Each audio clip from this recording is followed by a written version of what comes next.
mo lang about the school. Yes, so APFI is a standalone film school. So it's a lot different with, you know, yung mga film courses that are being offered in universities and colleges. So APFI mainly teaches film talaga, filmmaking. What's different about us is that we offer a 6-month filmmaking course. So you can basically learn filmmaking. You can write, direct, and create your own, you know, film in a span of 6 months. So yun yung, I think, yung edge ni ABFI, film school natin. So mainly film school siya. We skip like yung mga, kasi when you enroll at a college or in a university, mostly what happens is that kailangan mo pang i-take off yung mga minor subjects, di ba? Kaya nga meron tayong mga kailangan meron mga meron ka dapat may prerequisites pa. So si ABFI, diretso na siya. We teach cinematography, directing, script writing. So it is designed in a way na para kang gumagawa ng totoong film mo talaga. So divide siya into 3 phases. So it's basically phase 1 is like the pre-prod stage, and then phase 2 is the principal photography, and then phase 3 is the post-production. So nandun yung editing, yung mga sound design, and gano'n. So yun, katulad nga sinabi ni Mr. Yalong, we've been operating for I think 20 years na. Yes, and we've produced like hundreds of filmmakers already, not just like directors. We also have cinematographers, writers also. Award-winning lahat yan. Yeah, mga award-winning mostly. And you know, it's not just yung directing. Yung some people, they find out na yung path pala nila is not with directing, di ba? Some find out na it's actually with production design or like editing, cinematography, or you know, they're becoming colorists, which is, you know, they're excelling with dun sa mga respective na mga niche na ginagawa nila sa ABFI. So perfect example would be one of our alumni is si Kip Obanda. He's like, I think if you watch the last MMFF yung Balota.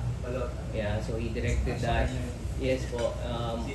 Yes, and then right now nag-branch out na rin tayo sa mga different formats eh. Like say for example, documentary. Yung if napanood niyo po yung, di ba si Bini, sikat ngayon eh, di ba? Meron siya ngayong documentary sa I1 TV eh. Yung director ng Bini ngayon, yung Born to Win, is also an alumni of APFI, si Jet Leiko.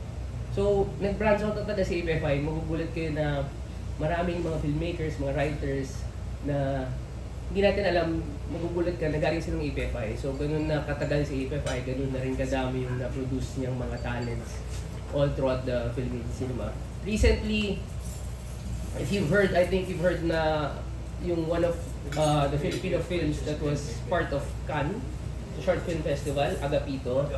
Yes, it's also produced by APFI students.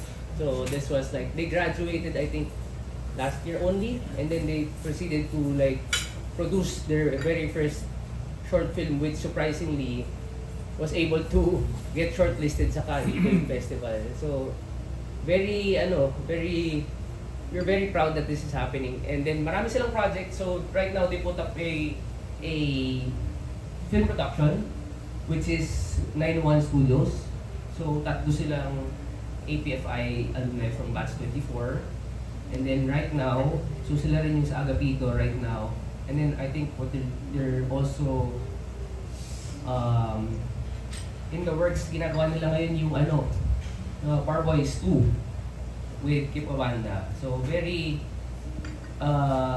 promising yung mga projects nila. At the same time, sa Pure Gold Sino Panalo, I think they also produced I think 5 to 6 short films from the student category.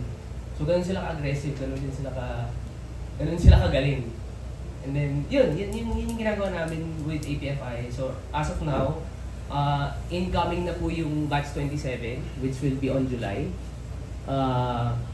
Open na enrollment? Yes, open na enrollment. So we have actually like 2 weeks left, di ba? 2 weeks left, pero we also offer, kasi di ba 6-month course yun, di ba? Meron din kasi tayong program na tinatawag na a la carte.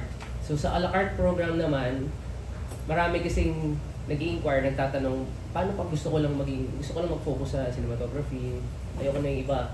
gusto ko mag-directing lang, scriptwriting lang. So yung a la carte program allows you to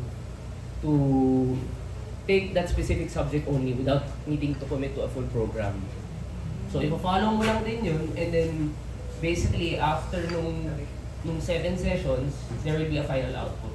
And then we will provide you with a certificate. So ganun din yung a la carte. So we also offer that para dun sa mga tao na gusto nilang matuto ng scriptwriting lang. Apart from that, si APFI din is very friendly sa mga nagtatrabaho. So si APFI is designed actually para sa mga tao na who always wanted to be filmmakers but never had the time to. So sila yung mga majority, or hindi naman, sa demographics ni APFI, hindi siya puro estudyante, magugulat kayo eh. So halo-halo, may business owners, may studio owners, may mga nagtatrabaho sa ad agencies. So very diverse. And then basically, pag tinatanong mo sila, ba't ngayon ka lang nag-ano sa APFI? Parang, o ba't ka mag-APFI? Parati nang sinasabi na ngayon lang sila nagkaroon ng, ng pera to enroll, or ngayon lang sila nagkaroon ng oras kasi parati silang nagtatrabaho dati. Pero parati gusto talaga nilang maging filmmakers, gusto talaga nilang mag-try gumawa ng filmmaking. Maski wala silang experience. So marami din tayong gano'n. So we even have like mga VAs, mga gano'n, nakakatawa. May mga nag-enroll na gano'n. So different. Iba-iba talaga yung mga nag-enroll sa APFI. And we encourage that kasi makikita niyo rin yung progress ng mga taong ito na wala talaga silang alam sa filmmaking. Until such time, makikita mo like yung final output nila all throughout the 6 months, makikita mo sobrang laki ng difference. Paano ka napasok sa APFI? Dahil mo sa MZB. So, for the longest time, tumutulong po ako sa marketing. Pero and then nung time na nag-pandemic, I think they were discussing on whether or not to proceed with, reopening. Kasi di mo marami pong nagsara ng APFI. So that's the time when I stepped in already. Now, you are the what in the... I basically manage the whole school. I'm more of what you can say like a general manager. So I had the marketing operations. Okay. What is your full name? Ross and Frederick Yalo Palanan. Yes. How much is the enrollment fee para sa mga ibang mga Yung enrollment fee is not that expensive. Well, if you compare it to a typical college or university. Sa APFI, you basically can pay like as low as 15,000 a month for 6 months. So the original or the main amount would be around 100,000 only. 100 plus thousand. And that includes everything already. Equipment, you don't have to bring your own equipment, you don't have to buy. Because we provide that, we provide the lights. We are also in partnership with different suppliers and brands like Holy Land, Nani Light. So sila yung mga kilala talaga sa industriya. So they are kind enough to lend and provide us with the equipment that they need for the students. At the same time, provide discounts also sa mga students that are enrolled sa APFI. We're not even aware that this is existing, di ba? Until now. Yes, but Tahimik lang yan. I don't know ha. si APFI is kilala po siya if like you're really, you've been in the film industry for the longest time. Pero right now, kilala siya ng mga, siguro yung mga millennials, gano'n. So right now what we're doing is we're trying to penetrate yung Gen Z. New generation. New generation. So, we are in the process of creating, different contents for TikTok. So yun, papasukin natin yung TikTok content creation. Kasi yun yung nakikita namin na isa sa mga channels ngayon na pinupunta ng lahat ng tao. I mean, lahat ng tao may TikTok, parang siyang Facebook eh, diba? So yun yung mga tinatrabaho namin yun. At the same time, we're creating like mga workshops also, specialized workshops for like example, yung Agapito director si Arvin Villarmino. So we have a workshop with him. So it's a directing and pitching workshop. So he also teaches sa APFI every Sunday. So this is specialized. And then we're also working on a few other workshops that are also specialized. Let's say for example, advanced directing. We also have acting workshop here of Leo Martinez. So si Leo Martinez also teaches sa APFI acting. Ang tinuturo niya yung acting method niya, which is yung no acting please, yung Eric Morris. Although apart from that, we also have the Meister Technique naman kay Miss Angeli Bayani, which is part of our curriculum sa acting class. Ano yung tinuturo Ni po. ni Bayan? Miss Angeli Bayani teaches yung Meister Technique po.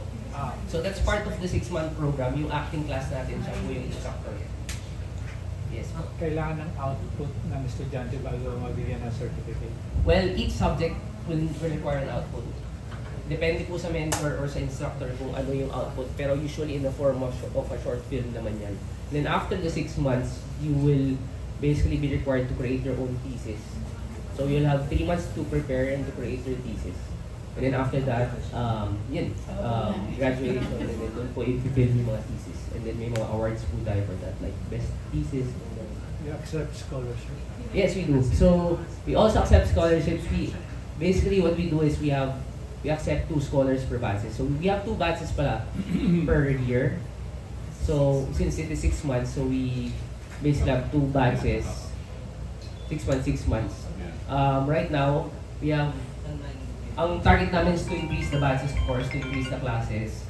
Right now, yung classes natin is very friendly sa mga sa mga working students, sa mga working professionals kasi our classes start at 6 to 10 p.m. How many times a week? So it's one class per subject is once a week. So ideal siya dun sa mga nagtatrabaho talaga or mga personally employed kasi nagkakaroon sila ng time to pursue. Para siyang masters eh. Yung APFI po para siyang masters for filmmakers, parang ganun. At the same time, yung classes po natin is also streamed and recorded. So meaning to say, if kunyari late ka na or mapunta kang trabaho or na-miss mo yung lessons. Because we only have 7 sessions per subject eh. So yung iba, na-appreciate nila yun kasi nakakakalood sila kahit saan sila pupunta or nakakapag-catch up sila sa mga lessons natin. Gumagawa pa sila ng parang thesis film or at the end of the school? Yes po.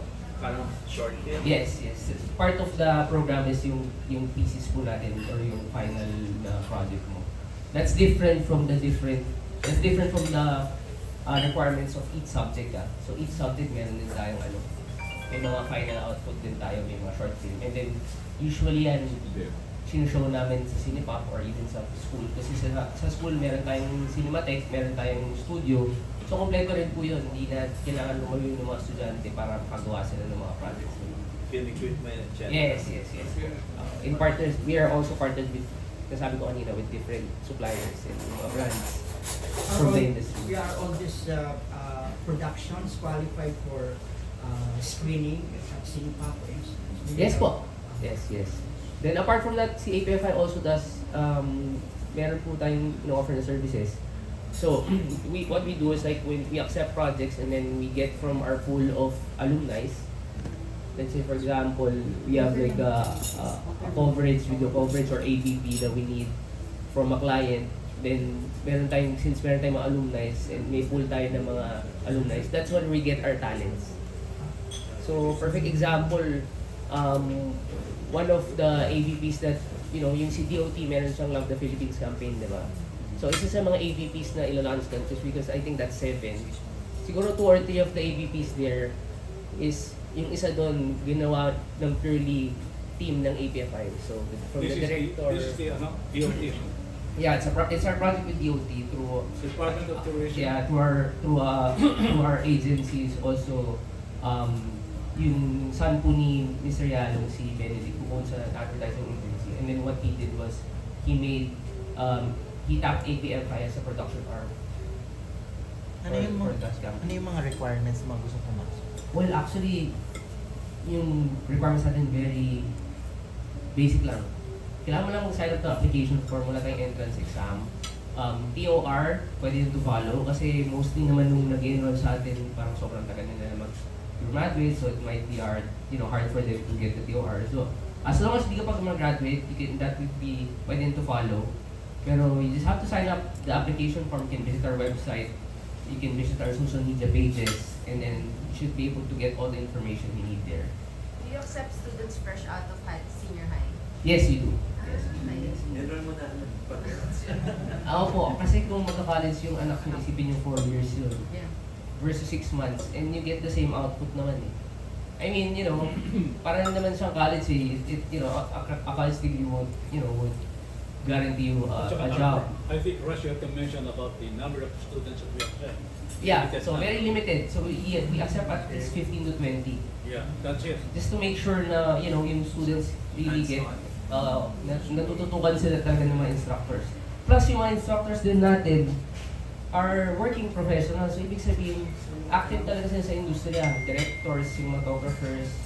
Yung cinematography instructor natin si Dilo Casino, he is the cinematographer or the DOP for Bypass sa OTJ sa film ni Eric Mati. So, medyo tricky din kasi doon din pumapasok yung schedule, yung conflict schedules ng mga instructor. That's why we make it as flexible as possible. So yun po, and good thing naman nakaka-keep up naman yung mga students and okay naman sila. Hindi naman nagiging conflict yung schedule natin dun sa regular class schedules kasi afternoon tayo till gabi. So yun din isa sa mga advantages natin. Russ, meron bang internship yan in the industry? Yes, so we also offer internship. So right now we have we are tapped by Batangas State University for internship. So yung mga comm students nila are actually applying as interns for APFI. So they provide, what we do is we help them, you know, we expose them sa mga actual, sa real life, mga productions, provide support sa mga marketing and operations ng school. So ano talaga, na-expose talaga sila sa production. Ganun po. Do you have any other questions regarding the school? Yes, Natalie. Yung sa enrollment at saka yung interest kasi nga iba medyo hirap nga yung industry ngayon. So, well, hindi naman namin po nararamdaman na nahihirapan yung industry, pero one thing is for sure, marami talagang interested. Even like foreign students, meron tayong mga nag-enroll ng mga foreign students kasi they see yung potential dito sa Philippines apart from, you know, that it's very cheap compared to like, you know, you studying abroad in, let's say, New York Film Academy, diba? The next best thing or the next option will always be the Philippines for these foreign students. Eh. Yung iba, filmmakers na, yung iba parang they're doing photography, videography, but want to transition into filmmaking, like documentary filmmaking, mga ganun. So, di naman namin na as a school, as an institution, di namin nararamdaman yun. Kasi tuloy naman yung enrollment. Yeah. And ano talaga, very halo-halo talaga yung enroll. Hindi siya like puro estudyante lang. Yung iba, meron din tayo actually meron din mga companies that they enroll yung employees nila for added skill set rather than, di ba, yung mga companies like mga corporations, they outsource yung mga video production services nila eh. Some have in-house. So ginagawa ng mga yun, in-enroll nila yung team nila for upskill. So ibig sabihin, nag-enroll sila sa certain subjects sa APFI, like kunyari script writing, directing, yung mga essentials for yung mga videos, video production. And then doon nila in-enroll and then we issue them certificate. Marami rin ganun. So that's actually another niche that we are able to tap yung corporate. Who teaches scriptwriting? Right now, ang nagtuturo ng scriptwriting is our APFI alumni, si John Bitia. John Bitia is a writer sa GMA, I think, yeah. So, mostly ng yung mga soap opera dun sa GMA is ako writer siya or a writer eh.